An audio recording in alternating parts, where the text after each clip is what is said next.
The large metal door slid open with a soft hiss.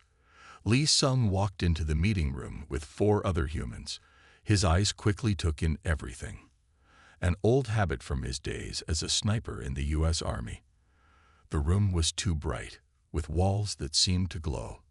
The table was made of something that looked like glass but felt warm to touch.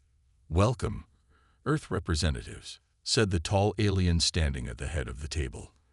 "I am Commander Ta of the Garo Empire, lead military advisor to the Galactic Alliance." Lee studied Ta carefully. The alien stood nearly 7 feet tall with pale blue skin that reflected the light. His uniform had no visible seams and seemed to shift colors slightly when he moved.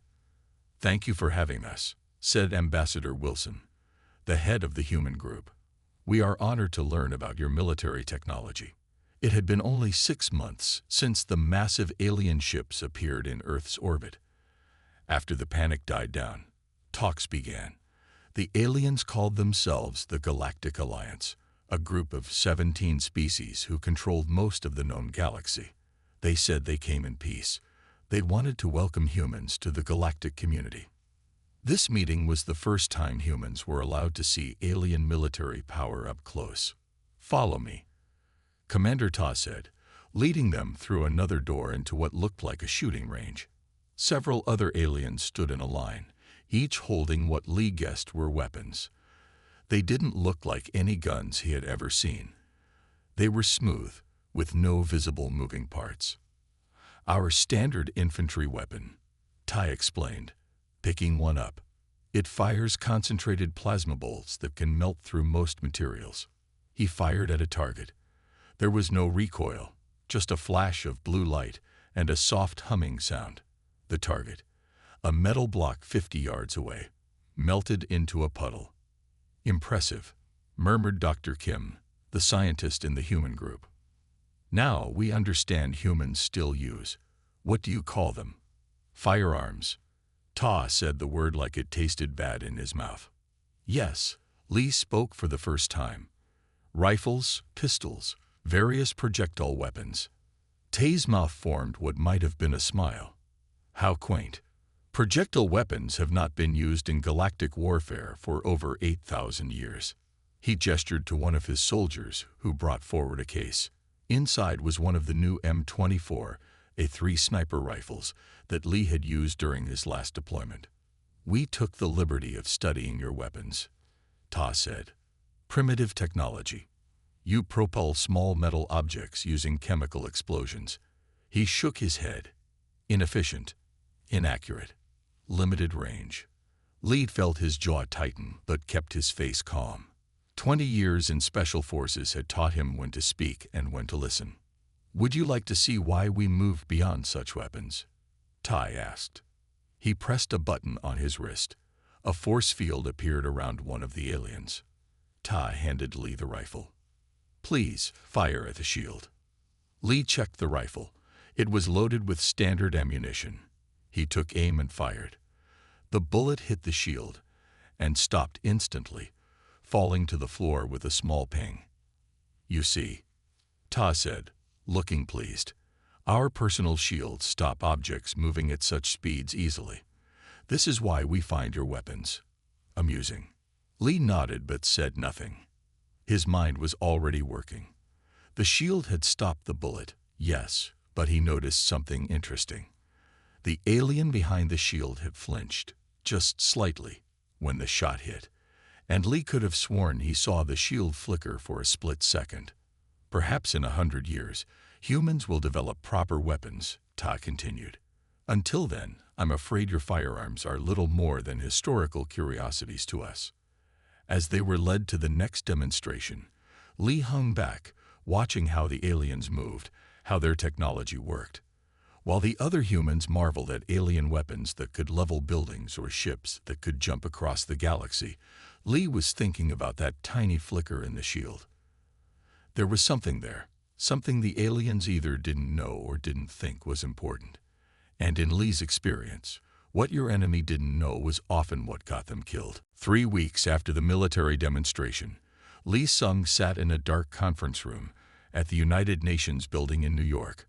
On the large screen, Satellite images showed the burning remains of New Perth, the largest human colony on Mars. Over 600 people were dead. The attack came without warning, General Park said, pointing to the screen. These ships appeared, fired on the colony, and left before our forces could respond. The room was silent. Earth had only 3 small colonies off-planet, one on the Moon, one on Mars, and a research station orbiting Jupiter. All were vulnerable. The Vero Dominion claims responsibility. Ambassador Wilson said, "They say this is just the beginning." Lee studied the images of the attacking ships. They looked different from Garo vessels. Darker, with sharp angles instead of smooth curves. "Who are these Varo?" asked President Chen. "According to the Garo, they're a violent species that refused to join the Galactic Alliance," Wilson explained. "They control about 20 star systems at the edge of known space." "And they attacked us why?" asked Dr. Kim. "Commander Ta says it's because we're talking with the Alliance," Wilson said. "The Vero see any new species as a potential threat." Lee watched the faces around the table. Most showed fear. Some showed anger. None showed suspicion, which bothered him. "How convenient," Lee said quietly. General Park looked at him. "What do you mean, Sung?" "We meet the Goro. They show us how powerful they are. Then suddenly, an enemy we never knew existed attacks us." Lee shrugged. Very convenient timing. Before anyone could respond, the door opened. Commander Ta walked in with 2 Garo soldiers. "I came as soon as I heard," Ta said, his voice sounding sad. "This is terrible news. Can you help us fight back?" President Chen asked. Tay's expression changed to something like pity. "Your weapons cannot match Vero technology. Your ships are too slow. Your defenses too weak." "Then what do we do?" General Park demanded. "The Galactic Alliance can offer protection," Ta said, "but there are protocols. Earth would need to become a protected world under Garo supervision." "You mean we surrender our independence?" Lee said. Tay turned to look at him. "We prefer the term vassal world.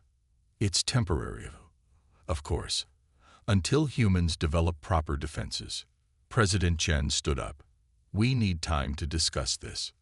"Of course," Ta said smoothly, "but I should warn you. Our intelligence suggests the Varo are planning more attacks. Bigger ones. Next time, it could be Earth itself." After the aliens left, the room erupted in arguments. Most leaders wanted to accept Garo protection. A few wanted to fight. Lee remained silent, thinking. Later that night, Lee found General Park alone in his office. "You think this is a setup, don't you?" Park asked without looking up. "Yes," Lee said. "I've seen this before.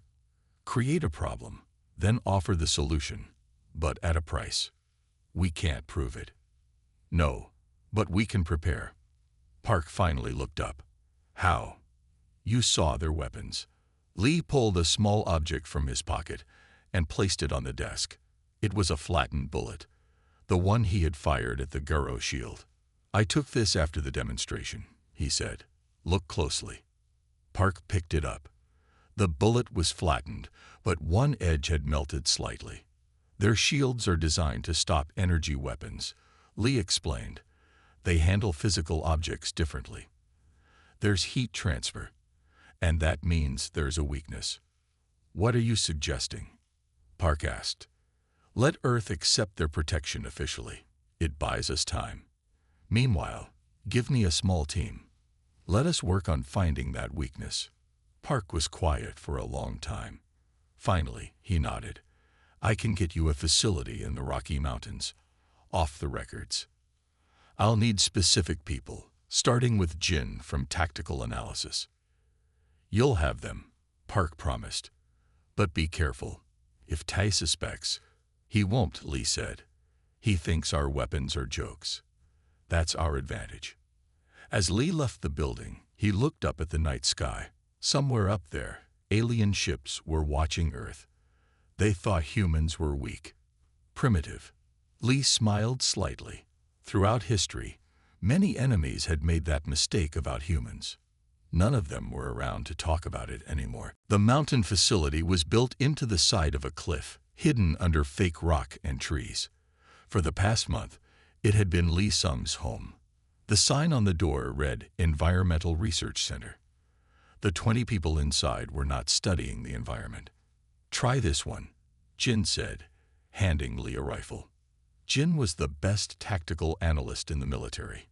She was small with short black hair and glasses, but Lee had never met anyone who could analyze a problem faster. Lee took the rifle. It looked like a standard M24, but felt heavier. "What did you change?" he asked. "The bullets," Jin said. "I added a ceramic coating that heats up when it hits an energy field. It should disrupt the shield for a split second." Lee nodded and walked to the testing area. At the far end stood a dummy wearing a small device on its chest. The device was their best attempt to copy Garo shield technology, built from parts they had quietly taken from damaged Garo equipment. Lee aimed and fired. The bullet hit the shield. For a moment, nothing happened. Then the shield flickered and died. Jin smiled. It worked. The heat signature confused the shield's sensors. "How long would this work against real Garo shields?" Lee asked. "Hard to say. Their shields are better than our copy, but the principle is the same." Jin adjusted her glasses. "The problem is, we only get one shot. After that, they'll adjust their shields." "One shot is all a good sniper needs," Lee said. In another room, 5 men and women were practicing with modified rifles. They were all former military snipers or competitive shooters. Lee walked in just as Sue was finishing her turn. Sue had been an Olympic biathlete before joining the program. She lowered her rifle and checked the target through her scope. 2 kilometers. "Clean hit," she reported. Lee nodded. "Good. The Garo don't expect attacks from that distance. Their combat doctrine is based on close-range fighting with energy weapons." "Their mistake," Sue said with a small smile. Later that day, Lee met with the full team in the main room. Maps and diagrams covered the walls. A 3D model of a Garo soldier rotated on a large screen. "It's been 1 month since Earth accepted Garo protection," Lee said. "In that time, they've built 6 bases on Earth. They call them defense outposts. We call them what they are, occupation." He pointed to a map showing the Garo bases. One was in North America, one in Europe, one in Asia, one in Africa, one in South America, and one in Australia. Each base has about 50 Garo soldiers, Jin explained. They're equipped with energy weapons, personal shields, and short-range teleporters. They can call for reinforcements from their ships in orbit. "What about the Varo?" asked Kang, one of the snipers. "Any more attacks?" "Strangely, no," Lee said. "The Varo seemed to have lost interest in us as soon as we accepted Garo protection, almost like they completed their job." The team exchanged knowing looks. "Our mission remains the same," Lee continued. "We train, we prepare, and we wait. The Garo think humans are harmless. They don't hide their activities. They don't expect resistance." "When do we move?" Sue asked. "We don't," Lee said firmly. "Not yet. We need more intel, better weapons, and the right moment." As if on cue, Jin's computer beeped. She checked the screen, then looked up with a grim expression. "We just got word from our contact in Denver," she said. "The Garo are setting up a new checkpoint near the city. They're searching all vehicles, taking people for questioning. There was a protest this morning." "And?" Lee asked, though he could guess what was coming. "The Garo opened fire. 8 civilians dead." Jin's voice was tight with anger. "They're calling it a security incident." The room was silent. Lee looked at each face, seeing the same controlled fury he felt himself. "Looks like we might get that right moment sooner than expected," he said quietly. He walked to a weapon rack and picked up one of the modified rifles. It felt good in his hands. Familiar. "Jin, get me everything on the Denver Garo command structure. Sue, prepare your gear. We leave in 2 hours." The hidden program was about to have its first test. The mountain was cold at night. Lee Sung lay flat on his stomach, looking through his rifle scope. Beside him, Sue did the same. They were 2.3 kilometers from the Garo outpost near Denver. "I count 8 guards at the main entrance," Sue whispered. 2 more on the roof. Lee adjusted his scope. The Garo outpost was a large, dome-shaped building. Commander Mock, who led the Denver unit, had his office at the top level. Through the large window, Lee could see the commander talking to 3 other Garo. "Jin, do you copy?" Lee spoke quietly into his radio. "I copy." Jin's voice came through his earpiece. She was 5 miles away in a van filled with monitoring equipment. "Satellite shows no unusual activity. Their sensors are not on high alert. They're not expecting trouble from this distance," Lee said. "To them, this is like being attacked with a stone from across the ocean. Impossible." According to Jin's intelligence, Commander Mock had personally ordered the shooting of the protesters. He had also started taking humans for questioning. Many never returned. "Wind is calm," Sue reported. "Temperature steady." Lee checked his rifle one last time. The special bullet was loaded, just one. They couldn't risk the Garo finding more and studying them. "Remember," Lee said, "1 shot. Then we disappear." Sue nodded. Her target was the outpost's shield generator, visible on the roof. The plan was simple. Lee would eliminate Commander Mock, while Sue would damage the shield generator. The confusion would cover their escape. "On my mark," Lee said, taking a deep breath. He lined up his shot carefully, compensating for distance and the slight curve of the earth. 3, 2, 1, mark. 2 rifles fired almost at the same time.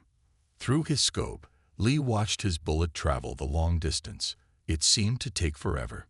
The bullet hit the window and stopped for a split second as it contacted Mock's personal shield.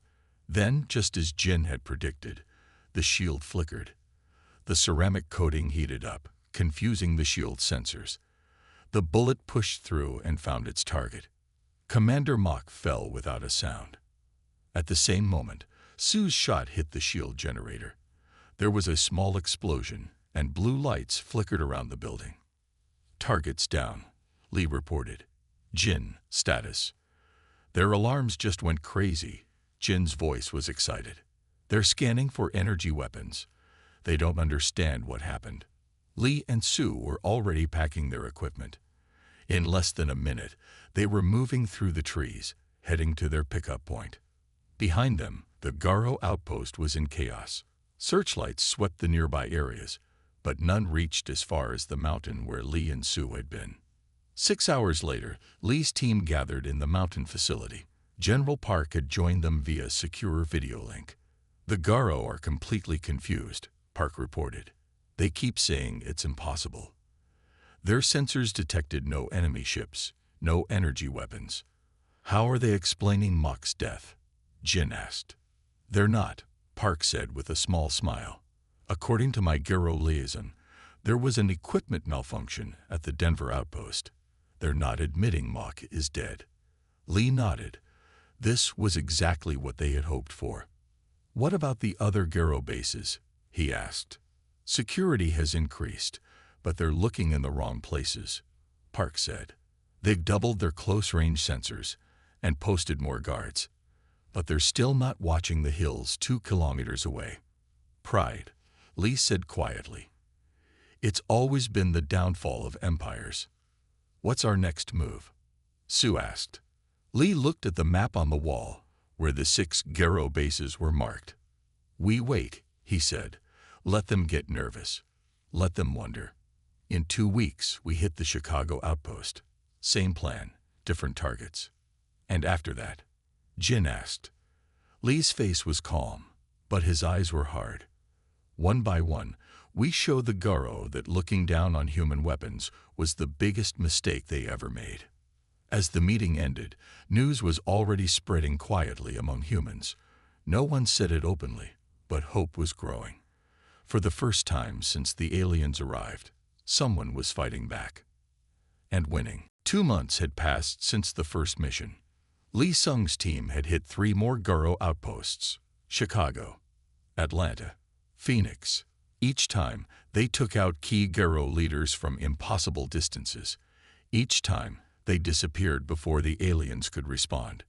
The Garo were angry now, and scared. Lee watched the news broadcast on the main screen in their mountain base. Commander Ta stood next to a human news reporter. His blue skin looked pale. "These terrorist attacks will not be tolerated," Ta said. "The Galactic Alliance has sent one of our most decorated military leaders to handle the situation." The camera moved to show another Garo. This one was taller than Ta, with darker blue skin and a uniform covered in symbols. "I am Commander Juan," the new Garo said. "I have ended rebellions on 12 worlds. Earth will be no different." Jin muted the broadcast and turned to Lee. "Juan is bad news." His real title translates closer to pacifier than commander. He specializes in crushing resistance movements. "He's also brought 600 new troops," Kang added. "They're setting up checkpoints everywhere. People are being taken for questioning all over the country." Lee nodded slowly. "They're getting desperate. That's good and bad." "How is it good?" Sue asked. "They're showing fear," Lee said. "Other humans are noticing. The Garo aren't gods. They can be hurt." "And the bad part?" Jin asked, though she already knew the answer. "Desperate enemies take extreme measures," Lee said. As if to prove his point, the door opened and General Park walked in. His face was grim. "Commander Juan has announced new security protocols," Park said. "They're taking human security hostages from major cities. 100 people from each city will be held on Garo ships. If there are any more incidents, the hostages will be punished." The room went quiet. This changed everything. "We can't risk civilian lives," Sue said. "That's what Juan is counting on," Lee replied. "He's using our humanity against us." Jin was already at her computer. "I'm accessing the hostage lists. Maybe we can." She stopped suddenly, her face going pale. "What is it?" Lee asked, moving to her side. "The hostages from Denver," Jin said quietly. "Look who's on the list." On the screen was a familiar name, Min Park. "Your sister?" Lee asked, looking at Jin. Jin nodded, her hands shaking slightly. "She's a doctor at Denver General. They must have taken her during her shift." Lee put his hand on Jin's shoulder. This had just become personal for her. "We need a new approach," Lee said, looking around at his team. "Juan thinks he's controlling the game now. We need to change the rules." "How?" Kang asked. "We can't hit the Garo bases without risking the hostages." "We don't hit their bases," Lee said. "We hit Juan directly."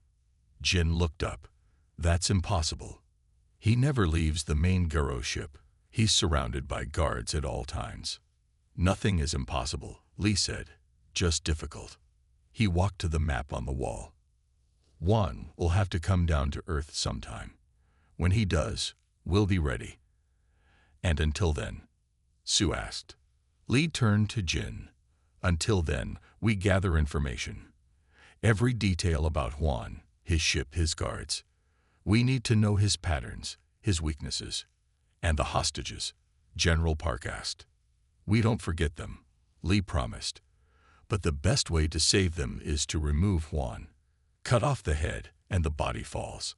As the team began planning, Lee looked at the image of Commander Juan frozen on the screen. The Garo leader looked confident, superior. He thought humans were beaten.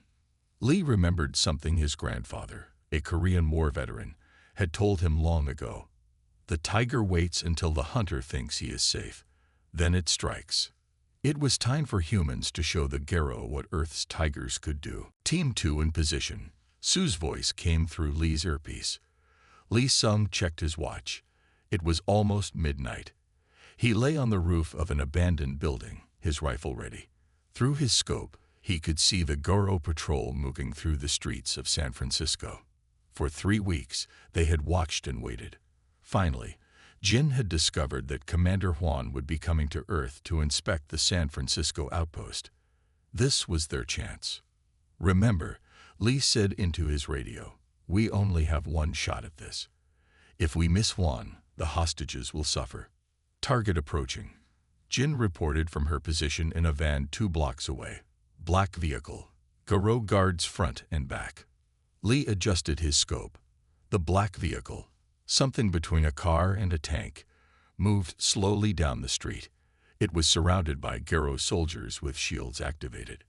"I don't have visual on Juan yet," Lee said. "Kang." "Negative," Kang replied from his position on another building. "Too many guards." The plan was to hit Juan when he exited the vehicle at the Garo outpost.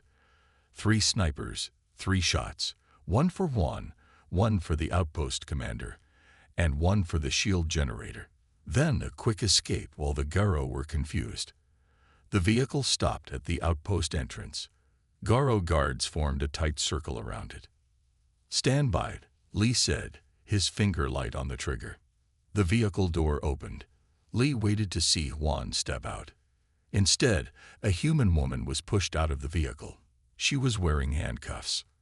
"That's Jin's sister," Sue said, her voice tight with surprise. Lee zoomed in with his scope. It was indeed Min Park, looking tired but unharmed. "Jin, are you seeing this?" Lee asked. There was no answer. "Jin, report," Lee said more urgently. Still no answer. "Something's wrong," Kang said. "I'm going to check." A loud explosion cut him off. Lee turned to see smoke rising from the location of Jin's van.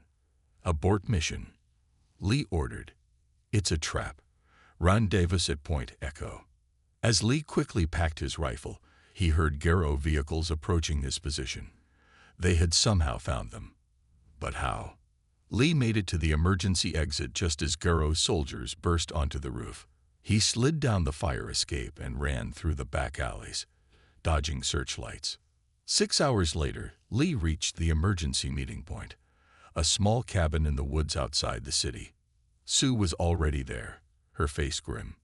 "No sign of Kang or Jin," she reported. Lee sat heavily in a chair. "They knew we were coming. They set us up." "How?" Sue asked. "Nobody knew about this mission except us and General Park." Before Lee could answer, the cabin's small TV turned on by itself. The screen showed Commander Juan, smiling coldly. "Hello, human resistance," Juan said. "I believe I have something that belongs to you." The camera panned to show Jin, tied to a chair. Her face was bruised, but her eyes were defiant. "Your tactics were impressive," Juan continued, "but primitive. We've been tracking your communications for weeks." Lee's hands tightened into fists. "I'm a reasonable being," Juan said. "Surrender yourself," Lee sung, "and your friend lives. You have 24 hours. The screen went black. "He's lying," Sue said immediately. "He'll kill you both." "I know," Lee replied quietly. "What do we do?" Sue asked. "We can't leave Jin with them." Lee was silent for a long moment. Then he stood up and walked to his gear bag. He pulled out a small device, something Jin had been working on before the mission. "Jin told me this might disable their internal sensors for a short time," Lee explained. "She was still testing it." "You're thinking of breaking into a Garo ship?" Sue asked in disbelief. "That's suicide." "Not if we have help," Lee said. He pulled out a secure phone and dialed a number. "General Park. It's time to call in that favor from the Special Forces, and we'll need the new ammunition Jin was developing." When he hung up, Sue was staring at him. "This isn't just about rescuing Jin anymore, is it?" she asked. Lee shook his head. "Juan made a mistake. He revealed himself to catch us. Now he's exposed. 2 targets with 1 mission." Sue nodded, understanding. "Rescue Jin and eliminate Juan," Lee finished. "But we'll need to move fast." As they began planning, Lee thought about Jin. She had always believed human ingenuity could overcome Garo technology. Now her life depended on proving her right. The Garo ship hung in the sky over San Francisco like a dark cloud. It was smaller than their main vessels, but still massive compared to anything humans had built. Lee Sung studied it through binoculars from a hillside 5 miles away. According to Jin's sister, this is where they're keeping the hostages, General Park said, pointing to a schematic on his tablet, and likely where they're holding Jin too. It had been 18 hours since Jin's capture. 6 hours remained before Juan's deadline. The ship has 3 levels of security, Park continued. External shields, internal sensors, and armed guards. No human has ever been inside and returned. Until today, Lee said quietly. Beside him stood 6 soldiers in black uniforms with no markings. They were from Delta Force, the best of the best. They had brought something special with them. 4 prototype jetpacks designed to reach the ship. Our window is small, Lee explained to the team. When the diplomatic shuttle docks with the Garo ship, their external shields will open briefly. That's our way in. The plan was bold but simple. While a diplomatic delegation requested a meeting with Juan to discuss surrender terms, Lee and 3 Delta operators would use the jetpacks to reach the ship. Jin's device would hopefully disable the internal sensors long enough for them to find her and the hostages. What about Juan? Sue asked. She would be providing sniper support from the ground if needed. Lee patted his rifle. If I get the shot, I take it. But the hostages come first. 2 hours later, a small human shuttle approached the Garo ship. On board were 3 government officials supposedly coming to negotiate. In reality, they were buying time. Shuttle docking in 30 seconds. Park's voice came through Lee's earpiece. Stand by. Lee and the 3 Delta operators stood ready, jetpacks strapped to their backs. Each carried a small but powerful weapon. Now, Park ordered. The 4 men activated their jetpacks and shot upward into the night sky. Lee felt the rush of air as they climbed rapidly toward the massive ship hanging above the city. As predicted, a section of the shield opened to allow the diplomatic shuttle to dock. It was just large enough for the 4 men to slip through behind it. They landed on the outer hull of the ship near an access panel that Jin had identified from stolen schematics. One of the Delta operators, Ram, quickly attached Jin's device to the panel. Let's hope this works, he whispered. The device lit up green. Inside the ship, alarms immediately began to sound, but they were the wrong kind of alarms. The device had worked. It was sending false signals to all the internal sensors. Using a laser cutter, they opened the panel and slipped inside. The corridors were empty. All available guards had rushed to the false alarm locations. Following the memorized map, they moved quickly through the ship. They passed strange alien technology in rooms filled with equipment they couldn't understand. Finally, they reached a secured door. This should be the detention level, Lee said. Ram placed a small charge on the door lock. It melted silently, and the door slid open. Inside, they found rows of cells with force field doors. Most contained human hostages. At the far end, in a separate cell, was Jin. She looked up in surprise as they approached. You actually came, she said, her voice weak but relieved. Of course we did, Lee replied as Ram disabled the force field. Can you walk? Jin nodded. But we have to hurry. Juan will be meeting with the diplomatic team soon. He knows it's a distraction. As they began freeing the other hostages, a new voice spoke from the entrance. Indeed it is. They turned to see an alien standing in the doorway. It wasn't Garo. This alien had green skin and large, intelligent eyes. I am Representative Eun of the Galactic Council, the alien said. And I believe you humans have an interesting story to tell. Lee raised his weapon, but Jin put her hand on his arm. Wait, she said. Eun is not with the Garo. The Council sent him to investigate what's happening on Earth. Eun nodded. The Garo Empire's activities here have raised concerns. Not all in the Alliance approve of their methods. Lee hesitated, then lowered his weapon. What do you want? The truth, Yun said simply, and proof of what the Garo have been doing. A plan began to form in Lee's mind. This wasn't just a rescue mission anymore. This was a chance to show the galaxy what was really happening on Earth. Commander Huan will not be pleased with your presence here, Representative Yun, Jin said as they moved through the ship's corridors. The freed hostages followed behind, guided by the Delta Force soldiers. The Garo Empire answers to the Galactic Alliance, not the other way around, Yun replied. His green skin seemed to shimmer under the ship's lights, though lately they have forgotten this fact. Lee Sung walked ahead, his rifle ready. We need to get these people to safety. There is a larger shuttle bay 3 levels down, Yun said. I can help you access it. As they turned a corner, alarms began to sound, different from the false alarms triggered earlier. They've discovered the escape, Ram said, checking a small device. Security systems are resetting. We're out of time, Lee said. New plan. Yun, can you get these people to the shuttle bay? The alien nodded. Yes, but what about you? I'm going after Huan, Lee said simply. Jin, you have the evidence we collected from the detention level. Jin patted a small device on her wrist. All of it. Proof of illegal detention, torture, everything. Good. Get it to the council, Lee said. He turned to Ram. Get everyone out. I'll meet you at the extraction point. Before anyone could argue, Lee turned and headed down a different corridor. He had memorized the layout of the ship from Jin's stolen schematics. The command center would be on the top level. Behind him, he heard Jin say, He's not just going to talk to Huan, is he? Lee moved quickly through the ship, avoiding Garo patrols. The false alarms had created enough confusion that he reached the upper levels without being detected. As he approached the command center, he heard angry voices. One of them was Commander Huan. Find them.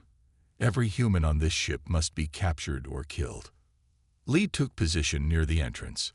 Through a small gap, he could see Huan pacing in front of a large window that overlooked the city. 6 Garo officers stood at attention, looking nervous. And where is Representative Yun? Huan demanded. He should have been at the diplomatic meeting. Sir, one officer said carefully, the council sent a message. They're concerned about your methods on Earth. Huan slammed his fist on a table. My methods get results. The Supreme Commander understands this. He is already on his way. Lee's blood went cold.